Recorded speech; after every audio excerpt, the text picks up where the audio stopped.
America Israel ಸೇರಿ Iran ಮೇಲೆ attack ಮಾಡ್ತಾ ಇದೆ. ದೊಡ್ಡ ಮಟ್ಟದ ಯುದ್ಧ ಶುರುವಾಗಿದೆ. ಅದರ ಎಫೆಕ್ಟ್ ಹಾವೇರಿ ಜಿಲ್ಲೆ ಬ್ಯಾಡಗಿಯ ವಿಶ್ವ ಪ್ರಸಿದ್ಧ ಮೆಣಸಿನಕಾಯಿ ಮಾರ್ಕೆಟ್ ಮೇಲೂ ಕೂಡ ಆಗಿದೆ. ಬ್ಯಾಡಗಿ ಚಿಲ್ಲಿ ನಿಮ್ಗೆ ಗೊತ್ತಿರ್ಬೋದು, ಬ್ಯಾಡಗಿಯ ಮೆಣಸಿನಕಾಯಿ ವಿಶ್ವ ಪ್ರಸಿದ್ಧ. ಒಂದು ಮಸಾಲೆಯ ಐಟಮ್ ಆಗಿ ನಾನ್ ವೆಜ್ಗಳಲ್ಲಿ ನೀವು ಮಾಡುವಂಥ ಬಾಡೂಟ ಸೇರಿದಂತೆ ಎಲ್ಲವೂ ಕೂಡ ಇವತ್ತು ಮೆಣಸಿನಕಾಯಿನ ಬಳಕೆ ಮಾಡ್ತಾರೆ. ಬ್ಯಾಡಗಿ ಚಿಲ್ಲಿ ಅಂತ ಹೇಳಿದರೆ ಅಷ್ಟು ಫೇಮಸ್ ಇದು. ಮತ್ತು ಗಲ್ಫ್ ರಾಷ್ಟ್ರಗಳಿಗೆ ಹೆಚ್ಚಿನ ಪ್ರಮಾಣದಲ್ಲಿ ಇಲ್ಲಿಂದ ರಫ್ತಾಗುತ್ತೆ. ಇದು ವಿಶ್ವದಲ್ಲಿಯೇ ಅತಿ ದೊಡ್ಡ ಮೆಣಸಿನಕಾಯಿ ಮಾರ್ಕೆಟ್ ಇರುವಂಥದ್ದು ಬ್ಯಾಡಗಿಯಲ್ಲಿ, ಬ್ಯಾಡಗಿ ಪಟ್ಟಣದಲ್ಲಿ. ನಾನಿವತ್ತು ಈ ಬ್ಯಾಡಗಿ ಮಾರ್ಕೆಟಲ್ಲಿದ್ದೀನಿ. ಯುದ್ಧದ ಪರಿಣಾಮದಿಂದಾಗಿ ನೆಗೆಟಿವ್ ಇಂಪ್ಯಾಕ್ಟ್ ಆಗ್ತಾ ಇದೆ, ನೆಗೆಟಿವ್ ಎಫೆಕ್ಟ್ ಆಗ್ತಾ ಇದೆ, ನಕಾರಾತ್ಮಕ ಪರಿಣಾಮಗಳು ಬ್ಯಾಡಗಿ ಮಾರ್ಕೆಟ್ ಮೇಲೆ ಆಗ್ತಾ ಇದೆ. ಕಾರಣ ಏನಂತ ಹೇಳಿದರೆ ರಫ್ತು ಕಡಿಮೆ ಆಗ್ತಾ ಇದೆ, ಬ್ಯಾಡಗಿ ಮೆಣಸಿನಕಾಯಿ ರಫ್ತು ಕಡಿಮೆ ಆಗ್ತಾ ಇದೆ. ತಾವು ಗಮನಿಸ್ಬೋದು, ನೀವು ಬ್ಯಾಡಗಿ ಮಾರ್ಕೆಟ್ನ ದೃಶ್ಯಾವಳಿಗಳನ್ನು ನಾನು ನಿಮ್ಗೆ ತೋರಿಸ್ತಾ ಇದ್ದೀನಿ ಯಾವ ರೀತಿ ಇದೆ ಅನ್ನುವಂಥದ್ದನ್ನು. ಇದು ಭಾರತದಲ್ಲೇ ದೊಡ್ಡ ಮಾರ್ಕೆಟ್ ಅಂತ ಕರೀತಾರೆ.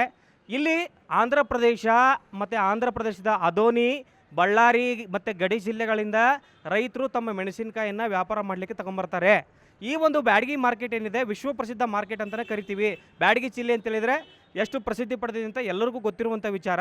ಈ ಒಂದು ಬ್ಯಾಡಗಿ ಮಾರ್ಕೆಟ್ನ ಮೇಲೂ ಕೂಡ ಇವತ್ತು ಯುದ್ಧದ ಕರಿನೆರಳು ವ್ಯಾಪಿಸಿದೆ. ಕಾರಣ ರಫ್ತಿನ ಮೇಲೆ ಪರಿಣಾಮ ಬೀರ್ತಾ ಇದೆ.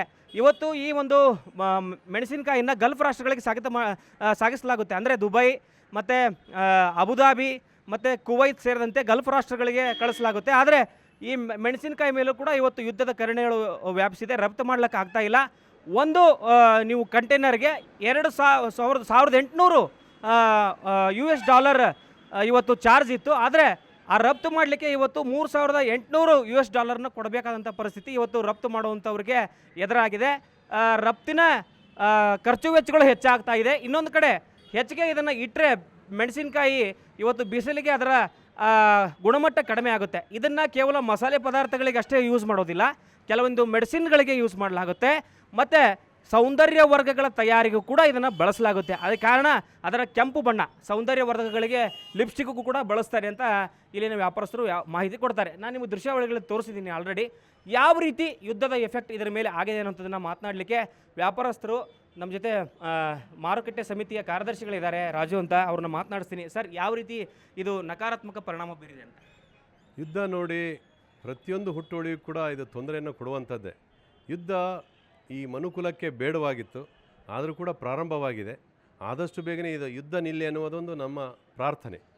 ಇನ್ನು ಬ್ಯಾಡಗಿ ಮಾರುಕಟ್ಟೆಯಿಂದ, ಇದು ಭಾರತ ದೇಶದಲ್ಲಿಯೇ 2ನೆಯ ಅತಿ ಮುಖ್ಯ ಮಾರುಕಟ್ಟೆ ಮೆಣಸಿನಕಾಯಿಗೆ. ಕರ್ನಾಟಕ ರಾಜ್ಯದಲ್ಲಿ ಪ್ರಥಮ ಮಾರುಕಟ್ಟೆ ಮೆಣಸಿನಕಾಯಿಗೆ. ಇದು ಈ ವರ್ಷ ಫಾರ್ಚುನೇಟ್ಲಿ ರೈತರು ಕಡಿಮೆ ಪ್ರಮಾಣದಲ್ಲಿ ಮೆಣಸಿನಕಾಯಿಯನ್ನು ಬೆಳೆದಿದ್ದಾರೆ. ಇಳುವರಿ ಕೂಡ ಕಡಿಮೆ ಆಗಿ ಇವತ್ತು ನೋಡಿರಿ, ಮಾರ್ಚ್ ತಿಂಗಳ 2ನೇ ವಾರದಲ್ಲಿ ಸರಿಸುಮಾರು 3 ಲಕ್ಷದಿಂದ 3,50,000 ಚೀಲಗಳಷ್ಟು ಆವಾಕವಾಗಬೇಕಾಗಿತ್ತು ಒಂದೊಂದು ಮಾರುಕಟ್ಟೆಗೆ. ಆದರೆ ಇವತ್ತು ಕೇವಲ 1,55,000 ಚೀಲಗಳಷ್ಟು ಆವಾಕಾಗಿದೆ. ಇನ್ನೂ ಭಾರತ ದೇಶದಲ್ಲಿಯೇ ಸಾಕಷ್ಟು ಫೀಡಿಂಗ್ ಆಗಬೇಕಿದೆ ಮೆಣಸಿನಕಾಯಿ, ಇನ್ನೂ ಶಾರ್ಟೇಜ್ ಇದೆ. ಹಾಗಾಗಿ ಹೆಚ್ಚಿನ ಪ್ರಮಾಣದಲ್ಲಿ ಯಾವುದೇ ಎಫೆಕ್ಟ್ ಯುದ್ಧದಿಂದ ಆಗದೇ ಇದ್ದರೂ ಕೂಡ ಈ ರಫ್ತು ಉದ್ಯಮಕ್ಕೆ ಮಾತ್ರ ಸಾಕಷ್ಟು ಧಕ್ಕೆ ಉಂಟಾಗಿದೆ.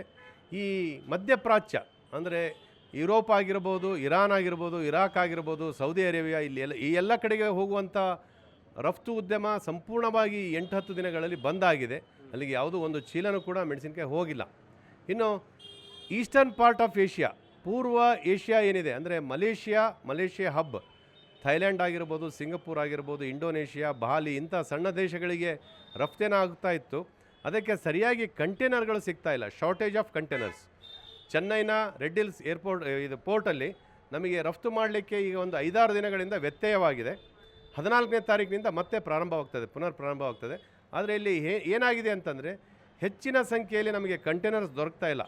ಶಾರ್ಟೇಜ್ ಆಫ್ ಕಂಟೈನರ್ಸ್ ನಾವು ಎದುರಿಸ್ತಾ ಇರೋದ್ರಿಂದ ಮೊದಲಿಗಿದ್ದ 40 ಫೀಟ್ ಕಂಟೈನರ್ಗೆ ನಾವು $1,800 ಕೊಡ್ತಾಯಿದ್ವಿ, ಅಂದಾಜು $1,64,000 ಕೊಡ್ತಾಯಿದ್ವಿ ಒಂದೊಂದು ಕಂಟೈನರ್ಗೆ. ಇವತ್ತದು $3,800 ಏರಿದೆ. ಅಂದರೆ ಸರಿಸುಮಾರು $3,50,000 ಕೊಡಬೇಕಾಗಿದೆ. ಪ್ರತಿಯೊಂದು ಕಂಟೈನರ್ಗೆ $2 ಲಕ್ಷ ಹೈಕ್ ಆಗಿದೆ ಬಾಡಿಗೆಯಲ್ಲಿ. ಇದು ಆಟೋಮೆಟಿಕಲಿ ಇದು ಕಾಸ್ಟಿಂಗ್ ಆಗೋದು ನಮ್ಮ ಮೆಣಸಿನಕಾಯಿಯ ಬೆಲೆಯಲ್ಲಿಯೇ. ಹೀಗಾಗಿ ಮೆಣಸಿನಕಾಯಿ ಉದ್ಯಮಕ್ಕೂ ಕೂಡ ಈ ಇರಾನ್, ಇಸ್ರೇಲ್, ಅಮೇರಿಕ ಯುದ್ಧ ಏನಿದೆ ಸಾಕಷ್ಟು ಇಂಪ್ಯಾಕ್ಟನ್ನು ಮಾಡಿದೆ ಅಂತೇಳಿ ನಾನು ಹೇಳೋದಕ್ಕೆ ಇಷ್ಟಪಡ್ತೀನಿ. ಆದರೆ ಮುಂಬರುವ ದಿನಗಳಲ್ಲಿ ಯುದ್ಧ ನಿಲ್ಲಬೇಕು. ಇನ್ನೊಂದು 2 ದಿವಸದಲ್ಲಿ ನಿಲ್ಲದೇ ಹೋದಲ್ಲಿ ಪೆಟ್ರೋಲಿಯಂ ಉತ್ಪನ್ನಗಳು ಭಾರತ ದೇಶಕ್ಕೆ ಆಮದಾಗುವುದು ಕಡಿಮೆ ಆಗ್ತದೆ. ಆಟೋಮೆಟಿಕಲಿ ನಮ್ಮ ಟ್ರಾನ್ಸ್ಪೋರ್ಟೇಷನ್ ವಿಭಾಗದಲ್ಲಿ ರೇಟ್ಗಳು ಏರ್ತಾ ಹೋಗ್ತವೆ. ಹೀಗೆಲ್ಲ ಆಗೋದ್ರಿಂದ ಆಟೋಮೆಟಿಕಲಿ ನಮ್ಮ ಬ್ಯಾಡಗಿ ಮಾರುಕಟ್ಟೆಗೆ ಬರುವಂಥ ಮೆಣಸಿನಕಾಯಿ ಹುಟ್ಟುವಳಿಗೆ ರೇಟಿನಲ್ಲಿ ವ್ಯತ್ಯಯವಾಗೋದಂತೂ ಸಂಪೂರ್ಣವಾಗಿ ಸತ್ಯ, ಕಠೋರ ಸತ್ಯ. ಕಡಿಮೆ ಆಗುತ್ತೆ, ಅವ್ರದ್ದು ಕಡಿಮೆ ರೇಟ್ ಕಡಿಮೆ ಆಗುತ್ತೆ ಅವಾಗ. ಯಾಕೆ ಅಂತಂದರೆ ಹೊರಗಡೆ ಹೋಗೋದು ಬಂದಾಗಿದೆ ಅಂತಂದರೆ ಇಲ್ಲಿ ಕೊಳ್ಳುಗರು ಕಡಿಮೆ ಆಗ್ತಾರೆ, ಸೆಲ್ಲಿಂಗ್ ಪ್ರೆಷರ್ ಜಾಸ್ತಿ ಇರುತ್ತೆ, ಬೈಯಿಂಗ್ ಪ್ರೆಷರ್ ಕಡಿಮೆ ಆಗುತ್ತೆ. ಬೈಯರ್ಸ್ ಯಾರು ಖರೀದಿ ಮಾಡೋದಿಲ್ಲ. ಯಾಕೆ ಅಂದರೆ ರಫ್ತು ಆಗ್ತಾ ಇಲ್ಲ. ಒನ್ಸ್ ಅದು ಎಕ್ಸ್ಪೋರ್ಟ್ ಸ್ಟಾರ್ಟ್ ಆದಮೇಲೆ ಪ್ರಾರಂಭ ಮಾಡೋಣ ಅಂತೇಳಿ ಯಾರಾದರೂ ಒಂದು 8-10 ಜನ ದೊಡ್ಡ ಖರೀದಿದಾರರು ಹಿಂದೆ ಸರಿದ್ರೆ ಆಟೋಮೆಟಿಕಲಿ ಮೆಣಸಿನಕಾಯಿ ಮಾರುಕಟ್ಟೆ ಮೇಲೆ ಇದು ವ್ಯತ್ಯಯವಾಗೋದಂತೂ ಖಚಿತ. ಇದು ಒಟ್ಟಾರೆ ವ್ಯಾಪಾರಸ್ಥರ ಮಾತಾಗಿದೆ. ಮೆಣಸಿನಕಾಯಿ ಮಾರ್ಕೆಟ್ ಅಲ್ಲ, ಮೆಣಸಿನಕಾಯಿ ಬೆಳೆಯುವಂಥ ರೈತರಿಗೂ ಕೂಡ ಇದರಿಂದ ಸಮಸ್ಯೆ ಆಗುತ್ತೆ. ಕಾರಣ ಒಳ್ಳೆ ರೇಟ್ ಸಿಗುವಂಥದ್ದು ಕೂಡ ಸಮಸ್ಯೆ ಆಗಬಹುದು ಅನ್ನುವಂಥ ಆತಂಕಗಳನ್ನು ಅವರು ವ್ಯಕ್ತಪಡಿಸ್ತಾ ಇದ್ದಾರೆ. ಕ್ಯಾಮ್ರಾ ಪರ್ಸನ್ ರಾಜೇಶ್ ಜೊತೆ ಪವನ್, ಏಷ್ಯಾನೆಟ್ ಸುವರ್ಣ ನ್ಯೂಸ್, ಹಾವೇರಿ.